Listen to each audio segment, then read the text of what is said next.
ପରମେଶ୍ୱର ରକ୍ତ ମାଂସଧାରୀ ପୁତ୍ର ଯୀଶୁ ଖ୍ରୀଷ୍ଟ ଆସିବା ଡେଟ୍ ଜାଣିନାହାନ୍ତି, କିନ୍ତୁ ପୁତ୍ର ପରମେଶ୍ୱର ଜାଣିଛନ୍ତି। ଯୀଶୁଙ୍କୁ ଈଶ୍ୱରଙ୍କ ପୁତ୍ର ଜାଣିଛନ୍ତି। ରକ୍ତ ମାଂସଧାରୀ ନାଜରିତରେ ବଢିଥିବା ଯୀଶୁ, ମରିୟମଙ୍କ ଗର୍ଭଜାତ ଯୀଶୁ, ରକ୍ତ ମାଂସଧାରୀ ଯୀଶୁ, ତାଙ୍କର ଡିଭାଇନ୍ ପାୱାର, ଡିଭାଇନ୍ ନେଚର, ଐଶ୍ୱରିକ ଶକ୍ତି ସେ ବ୍ୟବହାର କରିନାହାନ୍ତି।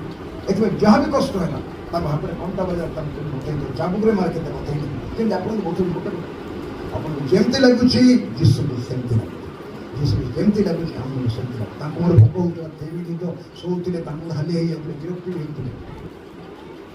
ସେ 50-50 ନୁହନ୍ତି, 100% ଗଡ୍, 100% ମ୍ୟାନ୍।